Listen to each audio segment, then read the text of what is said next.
With the latest agriculture news from across the state and nation, it's time for the AgNet News Hour from AgNet West. Here's your host, Sabrina Halverson. Good morning, and thank you for joining us this morning here on the AgNet News Hour. To get us started today, we're going to head to Wisconsin to my colleague Brian Winnekins. He has been following the Pure Prairie Poultry story for us since the beginning, and he has an update for us today. Here's Brian Winnekins. Joining us this morning, Wisconsin 3rd District Congressman Derek Van Orden, as we kind of get an update on the Pure Prairie Poultry situation and also what's going to be happening here in the last month of the Congress. And Congressman Van Orden, thank you for joining us. Happy Thanksgiving as well to you and your family. Well, happy Thanksgiving to you and yours and everybody listening. I hope everyone gets a chance to take a break and sit down together, break some bread, eat some turkey, and a little bit of ham, and enjoy yourselves. Enjoy the bounty of the farmers. That's what this holiday is all about. Let's not forget that. There you go. So I know, let's get an update on the Pure Prairie Poultry. Yourself and some other congressional leaders had sent a letter to USDA asking what's going on here with this and where are we at and how did this all happen. And I understand it was crickets from USDA. Yes, the USDA has completely blown off Congress, and it is absolutely inexcusable that they do this. So I am a member of Congress. I'm a member of the co-equal branch of government, and the USDA is responsible for giving about $50 million to a company that had failed several times before.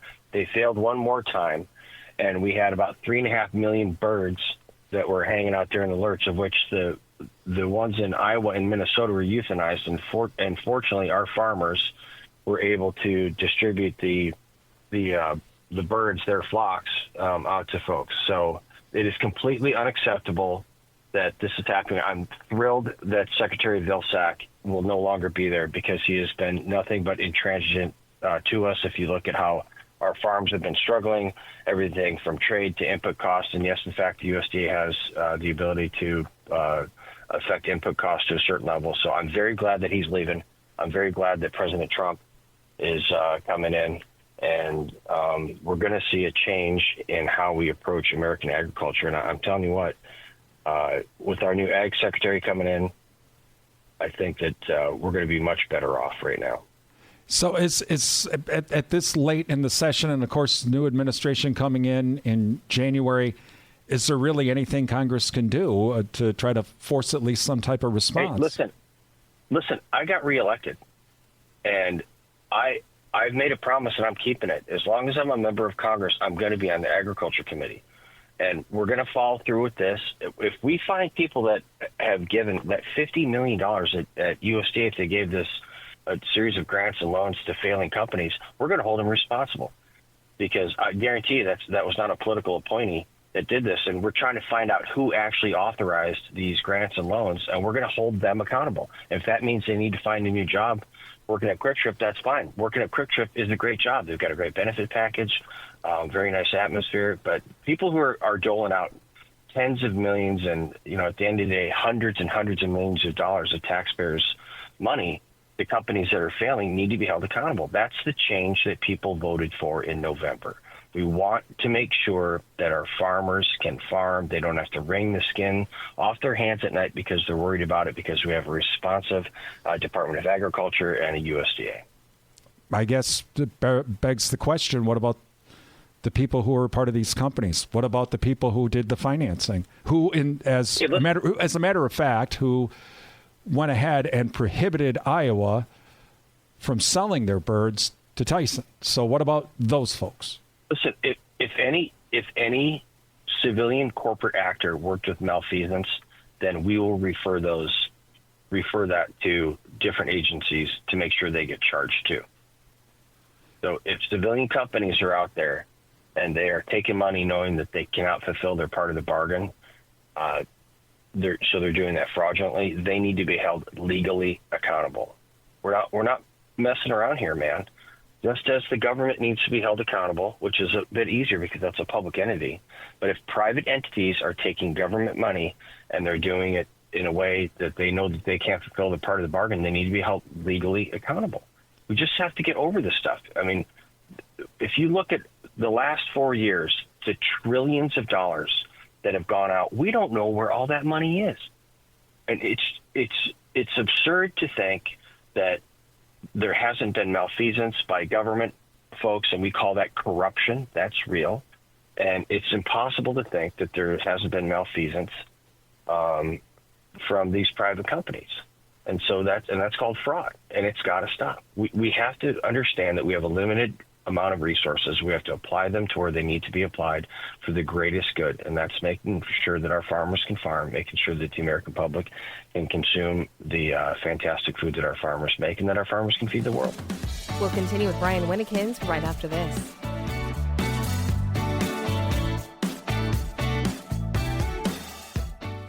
This segment is brought to you by Live Earth Products. To get to know a little more about Live Earth Products, we're talking on the phone today with Vice President Russell Taylor. So what kind of challenges could farmers face when transitioning from traditional nitrogen-based fertilizers to humate-based solutions?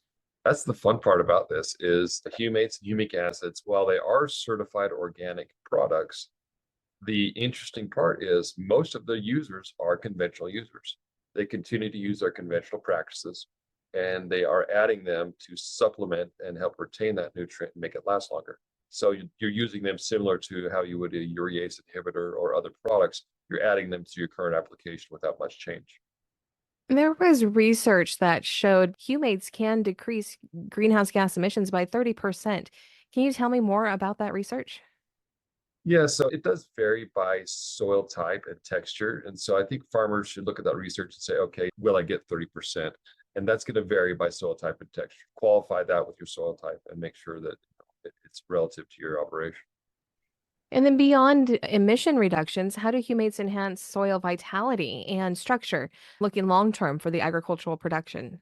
Farmers talk about soil organic matter, and that's where the conversation ends. We got low soil organic matter, and they really don't dive into what the components of soil organic matter are. The soil organic matter has two pools. You have an active pool and a passive pool, and the active pool being those components that are being actively degraded by soil microbes. And you also have the passive pool, which is the leftovers, the organic acids that have been degraded by microbes and are stable and are no longer susceptible to degradation. In that pool, you find humic acids, fulvic acids, and humin. And that's the deposits that we mine. So these are ancient plant deposits that are fully degraded. Humates are contributing to your passive fraction of your soil organic matter, which does a few things for your soil. Improves soil texture, which impacts water conservation, nutrient retention, and in addition to it just loosening up the soil and aiding roots to penetrate the soil better, getting access to more air, oxygen, and water. To get to know more about Live Earth products, you can visit them online at liveearth.com. That is spelled LIVEARTH.com. Welcome back to the AgNet News Hour. Here's Sabrina Halverson. We continue now with Brian Winnekins, who has been following the Pure Prairie Poultry story. He is speaking with Congressman Derek Van Orden of Wisconsin. Congressman, will we see a farm bill at the end of the year, or is that just not going to happen? You will not. Absolutely not. You're not going to see a farm bill at the end of the year, and you can thank Senator Stabenow for that. She was 2 years late getting the farm bill text to us. It's completely and wholly unacceptable from the Democrat-controlled Senate. Now, just, say what you want. Say that's political or not, but that's the truth. So Senator Stabenow was 2 years late getting us the text to the farm bill. And I say 2 years because they started working on the farm bill before I got elected to my first term of Congress. And we passed that farm bill last year. Is it a perfect bill? Absolutely not. Is it a great bill? It sure is. So you can lay that at the feet of the Democrat-controlled Senate, and that's just the truth. So what we're going to try to do is there's a farm aid package that we need to get through and a disaster relief package we need to get through. And then we're looking at taking Title I and Title 11, so that's the commodities and the crop insurance, and attaching it to those bills. The reason being is that people are getting denied credit right now because they don't know if the money's going to be around there. And, you need to have farm insurance sitting there in case there is a huge event. The lenders want to know that they're going to be made whole if there's some event that's outside of the control of the farmers. So we're going to take Title I, we're working on it, take Title I commodities, so stabilize, get rid of that dairy cliff that you and I have talked about, and make sure that everybody understands that crop insurance is available so our farmers can get money lended to them. We're also trying to get, and this is hope against hope right now, our whole milk for healthy kids attached to that, because that's going to fundamentally change the entire dairy industry, because we're getting whole milk, 2% milk, and other dairy products, nutritious dairy products back into our schools, so that our kids start drinking milk and eating dairy products again, which was cut off in 2010 when they tried to, make school lunches healthy, which they previously were much better off than they are now.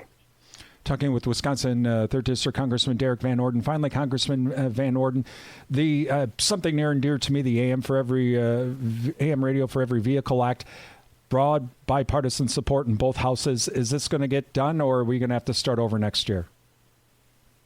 Well, again, that lies strictly on Chuck Schumer's Senate, the Democrat-controlled Senate by Chuck Schumer. So we got that through the House because it's incredibly important. The reason that the Senate doesn't care about this, and they haven't picked it up, is because they're living in Manhattan and San Francisco and Chicago and Dallas, Texas, and places like that, Austin, Texas, where they don't use AM radio. But when you're out in the field or you're in the barn milking, what are you listening to? You're listening to AM radio. So for us, it is a safety issue. The emergency broadcast system goes through the AM radio. So we're the Republican-controlled House of Representatives backed up our rural folks hard by making sure that we get that through. But again, we have unified government coming up here. So that is an incredibly high priority for us that are representing rural areas, because that's what we listen to in rural areas is AM radio. So I'm not letting that one go either, Cal. It's just we have to have a Senate that understands and is trying to back up rural areas. And unfortunately, for the last 2 years while the Republicans had the House, that has just not been the case. Wisconsin 3rd District Congressman Derek Van Orden. Thank you to Brian Winnekins for sharing that interview with us. Looking to some news now. The United Nations Climate Change Conference offers U.S. ag interests an opportunity to explain to the world how farmers and foresters provide a myriad of climate mitigation methods. Here's Rod Bain. The United Nations' latest climate change conference, COP29, a platform for U.S. farm and food interests to share the message of domestic ag's role in climate mitigation to the rest of the world. For instance, Rob LaRue of the National Farmers Union, a participant at previous COPs, says our nation's voluntary, incentive-based approach has other countries taking notice. As a farm organization, we take a lot of calls from farm groups in other countries through our participation in the World Farm Organization. Like voluntary, no mandates, no upon high from the government telling you to get out of livestock production or telling you how to farm. Farmers and ranchers know what they're doing, and provided the right incentives, that can be a really compelling message that also receives results. He adds that global entities are also looking at U.S. programs promoting agriculture as a climate solution. I think climate smart commodities funding and projects that are underway right now is also going to show us some results here of what things work better, where we see the results. And at the end of the day, we need to make sure that we're not just talking about sustainability, but as businesses also, we have to be economically sustainable. So making sure that whether it's keeping grass so that we can keep animals on and keep that sustainability there, not only for the ecology, if you will, but also for the checkbook. Hannah Thompson-Weeman of the Animal Agriculture Alliance says livestock and poultry interests provide positive information about the positive benefits in climate mitigation. We are actively contributing to the UN Sustainable Development Goals, and we actually, from polling our members, were able to find examples of how animal agriculture is contributing toward all 17 of those goals. She believes it is essential for ag to participate in climate discussions here and abroad, particularly as others present an alternative point of view in the farm and food space. There are international groups focusing on these issues, and we do see a very different approach all around the world, where the U.S. and USDA is very supportive of modern animal agriculture and does see animal agriculture as a climate solution. I'm Rod Bain reporting for the U.S. Department of Agriculture in Washington, D.C. This is the AgNet News Hour. I'm Sabrina Halverson. We'll be back in just a moment. Welcome back to the AgNet News Hour. Here's Sabrina Halverson. For this holiday week, we're highlighting some of the best interviews that we've had in recent days. Here's this from November 21st. For this segment, we're going to be talking about something that is extremely critically important for many of our crops around California, and that is bees and bee health. Joining us now is Jeffrey Shaw. He is the Director of Research at Bee Hero. Jeffrey, would you please start out by telling us about Bee Hero? Bee Hero was started in 2017. We're a startup company based out of Israel and California, and we work with beekeepers and growers to provide precision pollination in the agricultural arena. Tell me a little bit more about what precision pollination is. If you look at our food system, about 1 in every 3 bites of food that you take is pollinated by a honeybee. So bees are very important to the pollination effort in most agricultural crops, not only for food production, but also for the sustainability of our seed bank in order to produce future crops. So the pollination of the bees either support the production of food or the food yield, and that's very important to the entire sustainability of the food system. So when we're talking about bees, do bees really not fly when the weather's bad? Bees in general, just as a little bit of biology on bees, are a super organism. There can be anywhere from 60 to 100,000 individual bees in a colony, and they operate as one. There is one queen per colony, and she orchestrates through her pheromones the different caste systems in the different bees and the responsibilities of the hive. If you look at a particular pollination event, there's approximately 2.5 to 2.7 million colonies in the US, and those are transported to various different crops around the United States to support the pollination efforts. And they could be coming from cold weather climate, warm weather climates, and the importance of weather or microclimates, depending on where the crops are, is that temperature plays an important factor in the bee's ability to exit the hive and pollinate the flowers of the specific crops. Bees do not fly when it's less than 50 degrees. So they have to maintain a 90 to 94% ambient temperature within the colony. And if you have a weaker colony, the bees are going to be protecting the brood, maintaining temperature inside the hive, and there's less bees to go out and do the foraging and the pollination. So the stronger the colonies, the more foragers that you have that are able to actually do effective pollination. And that's where Bee Hero comes in, because we're actually using technology to monitor the strength, size, temperature, humidity inside the colony, so the grower knows when they're contracting their bees to come into their orchards or come into their fields, they know through the transparency in the grower's platform what the strength of those bees are, and they can make management decisions based on the weather and the density of bees that they have in their crops. That's really interesting. I did not know that bees would not fly if it was less than 50 something degrees. So what happens if you just don't have enough bees out there for your crops? In tailing on to the first questions, weather is very important in managing the beekeepers through the Bee Hero platform and making that transparent to the growers. Effective decisions can be made on the density of bees themselves. So there's a difference between a colony that might have 6 or 7 frames of bees or a colony that might have 12 or 15 frames of bees. And if you look at bee math, which is like 6 and 6, if you have 2 6-frame colonies, it doesn't necessarily equal a 12-frame colony, because those 2 weaker colonies are trying to maintain temperature, and the forage force, which is out into the field, is a lot lower than if you had 1 12-frame colony. Measuring the density of your bees within your pollination effort is very important. And so it's important for the growers to know Do they have a good density of bees? Are those colonies strong? Or do we need to potentially supplement with more hives in order to get the effectiveness of the pollination based on weather, timing, bloom status, and when the bees are arriving based on that weather and based on the bloom?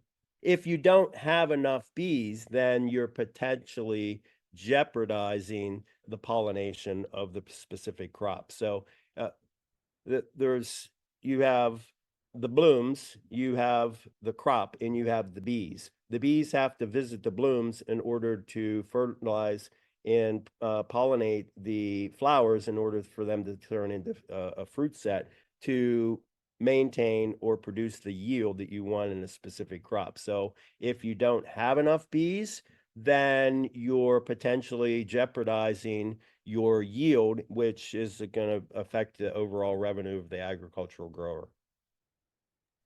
Okay, so looking at the other side of that, is it possible to have too many? It is possible. A lot of growers in the past have hedged their risk by ordering more or contracting for more bees in their specific crop or pollination effort. And that costs money.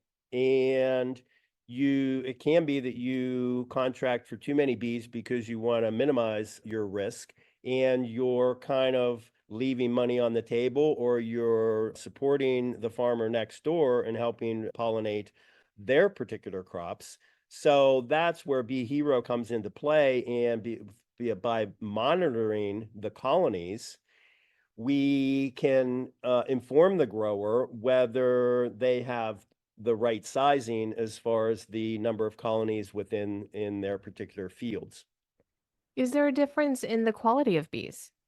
The quality of bees, yes, as I mentioned, the bees are transported on the back of tractor trailers to specific crops or events. And depending on the climate and the weather, those bees can be under stress.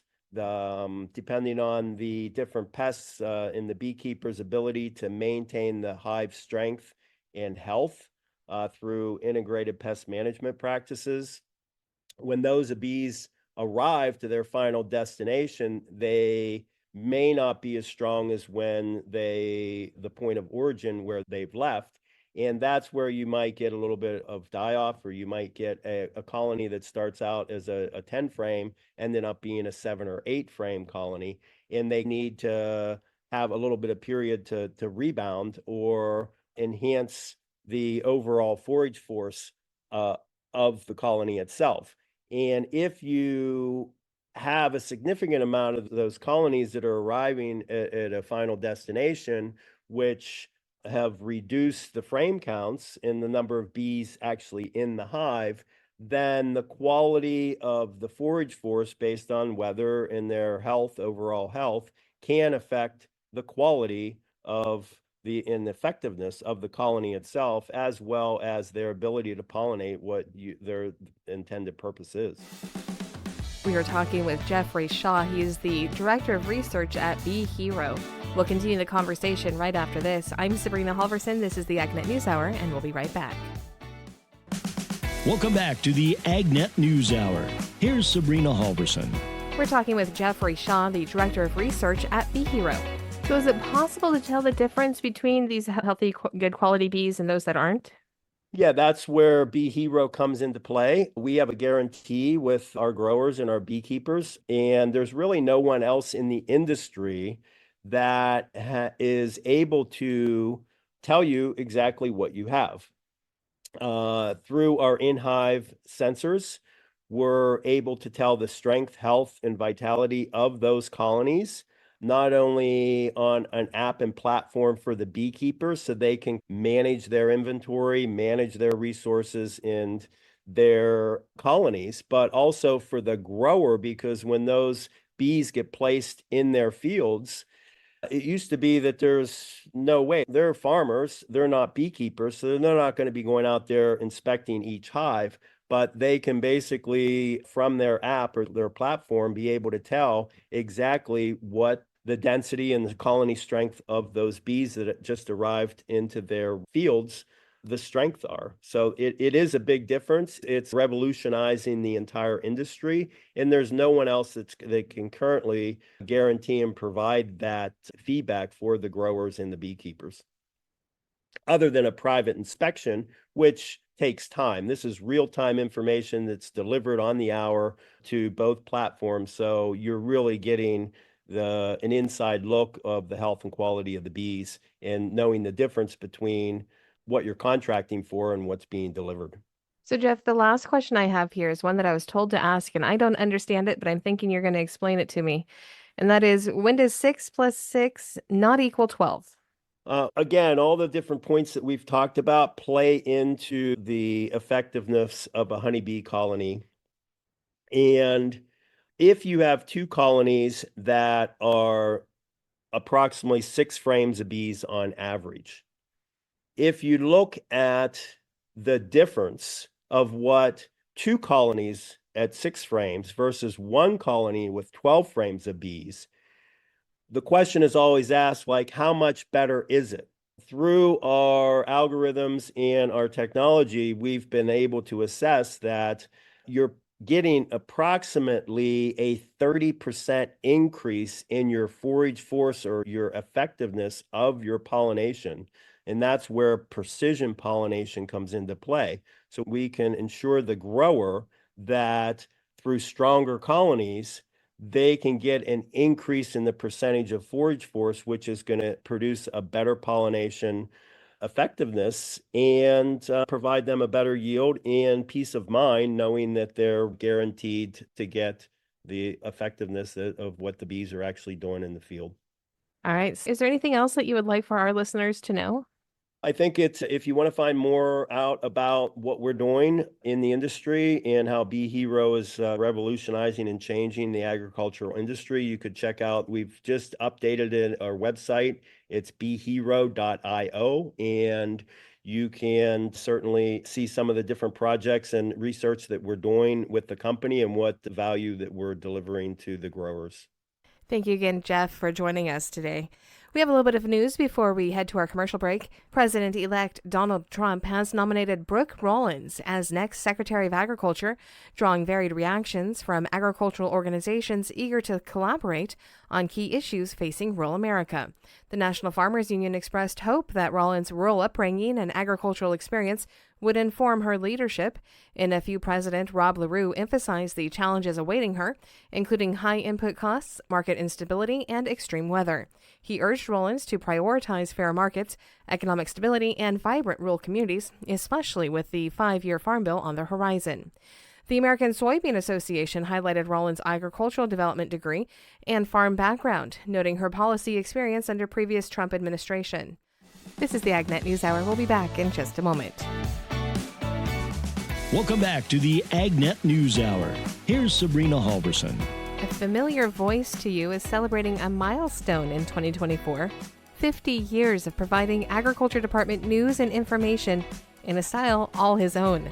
Rod Bain sits down with colleague Gary Crawford as he discusses his career and highlights from a half century with USDA Radio. That's this edition of Agriculture USA. Walter Mitty, Forrest Gump. Characters living charmed lives, whether in the magic of the movies or their own minds. A charmed life is that of someone you hear on your radio, streaming device, laptop on a regular basis. Someone celebrating a career milestone. 50 years at USDA Radio. A lot of stories. I thank God putting me into these places. Doing radio here at the department has been a very happy experience. I'm Rod Bain. Coming up, the golden anniversary celebration of USDA Radio's own Gary Crawford in this edition of Agriculture USA. 1974. Much history packed in that year. One 50-year highlight, the first time a creative soul set foot within the USDA complex in Washington, D.C. on a new assignment. Into the secret chamber deep beneath the Agriculture Department building in Washington. Well, let's get in. Yes, and hit the button, then go back into the past. Since then, what USDA radio reporter producer Gary Crawford has brought listeners in the way of vital information mixed with theater of the mind and unique historical perspective has been, well, stellar. I had gotten out of the Air Force after 4 years. I was just taking a film animation course taught by a person in the Animal and Plant Health Inspection Service. That USDA connection connected Gary with what was then the Information Office for an interview. He was hired that same day. Gary's first agriculture secretary, Earl Butts. President Gerald Ford was less than 1 month into his presidency when Gary joined USDA Radio. What hasn't changed is Gary's ability to interview subjects and present news and features in a creative way. In addition to agriculture secretaries, a 1989 visit with the President of the United States. This was George Bush 1. They had enough trust in me to let me host this call-in show with the President. A 1984 interview with Smokey Bear, the original voice of Smokey, that is.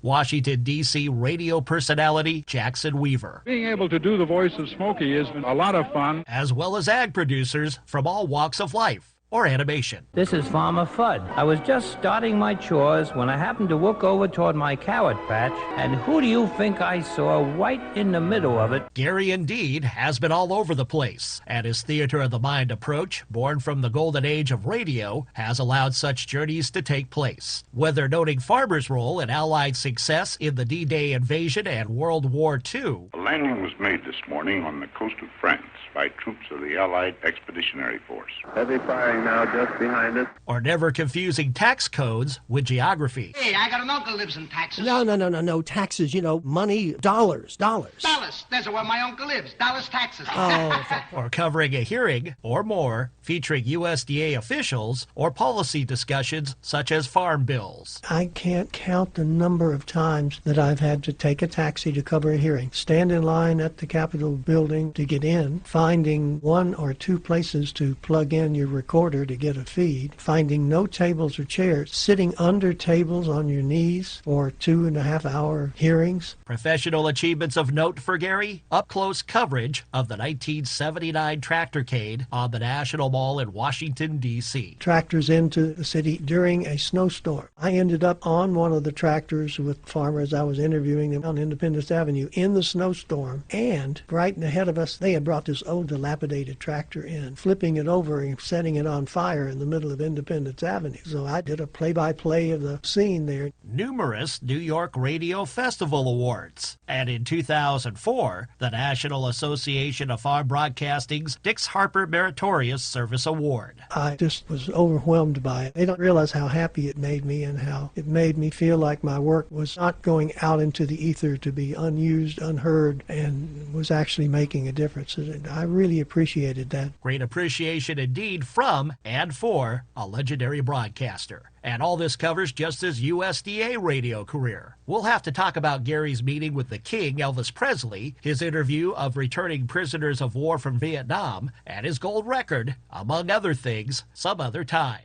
For now, a toast for a charmed 50-year tenure at USDA Radio for Gary Crawford. This has been Agriculture USA. I'm Rod Bain reporting for the U.S. Department of Agriculture in Washington, D.C. This segment is brought to you by Live Earth Products. To get to know a little more about Live Earth Products, we're talking on the phone today with Vice President Russell Taylor. So what kind of challenges could farmers face when transitioning from traditional nitrogen-based fertilizers to humate-based solutions? That's the fun part about this is the humates and humic acids, while they are certified organic products, the interesting part is most of the users are conventional users. They continue to use their conventional practices, and they are adding them to supplement and help retain that nutrient and make it last longer. So you're using them similar to how you would a urease inhibitor or other products. You're adding them to your current application without much change.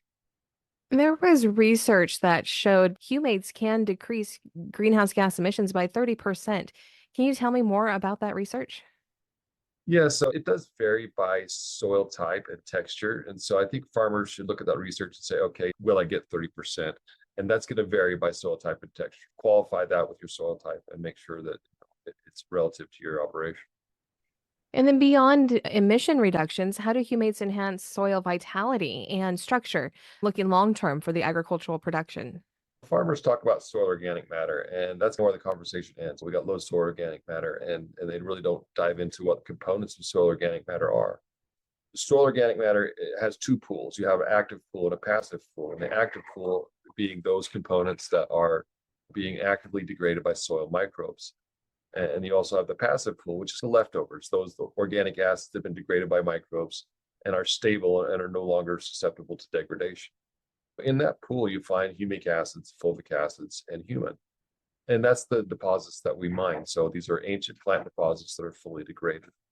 Humates are contributing to your passive fraction of your soil organic matter, which does a few things for your soil. Improves soil texture, which impacts water conservation, nutrient retention, and in addition to it just loosening up the soil and aiding roots to penetrate the soil better, getting access to more air, oxygen, and water. To get to know more about Live Earth products, you can visit them online at liveearth.com. That is spelled LIVEARTH.com. Welcome back to the AgNet News Hour. Here's Sabrina Halverson. Wrapping up our day today with some news for you.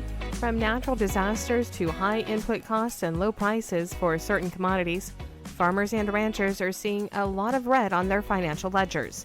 Chad Smith has more on how Congress can help. A trifecta of natural disasters, high input costs, and poor economic conditions has made the last year difficult for farmers and ranchers. Betty Resnick, an economist for the American Farm Bureau Federation, says there is some relief on the way, but more is needed. 2023 ARC County payments began being paid out last month. As prices are still quite elevated in the 2023 crop year, areas receiving ARC County payments have had pretty substantial declines in yields compared to benchmark to trigger a payment. The price loss coverage program had only one crop trigger a payment, and that's rapeseed. For the 2024 crop year looking forward, that won't be paid out until October of 2025, but there should be higher levels of both ARC and PLC payments. While passing a new modernized farm bill would be a good step to helping farmers, Resnick says it's only the first step. A new and updated farm bill needs to be a priority, but it's not likely enough to help farmers who've been experiencing multiple years of losses at this point unless Congress gets creative. Economic disaster relief and a catch-up in natural disaster relief also need to be on the table. Natural disasters going back to 2022 have led to huge losses in farm country. While there was some 2022 ad hoc disaster funding provided by Congress, it only covered about a third of those losses. 2023 saw an additional $10 billion in losses, and preliminary 24 losses are at $4 billion before Hurricanes Milton and Helene. So those are destined to skyrocket as well. For more information, keep an eye on the market intel page at fb.org. Chad Smith, Washington. Canadian reaction to the news that Donald Trump will return to the White House has been mixed. Dennis Guy has more from Canada. Certainly, the president-elect's protectionist stance is casting a spotlight on what effects his return will have on Canadian-American economic ties. Prime Minister Justin Trudeau was quick to send a message of congratulations. Trudeau, who is facing re-election himself next year, spoke with reporters in Ottawa. We've been preparing for this. We're going to make sure that this extraordinary friendship and alliance between Canada and the United States continues to be a real benefit to Canadians, but also to people around the world. Canadian business leaders have concerns with Trump's promise to introduce a universal 10% tariff on all foreign goods entering America. A recent report from Canada's Chamber of Commerce suggested that a blanket tariff of 10% would shrink the Canadian economy by about $30 billion annually through incurred economic costs. Since the trilateral Canada-U.S.-Mexico agreement came into effect in 2020, trade between Canada and the U.S. has surged by 46%, according to the Toronto Region Board of Trade.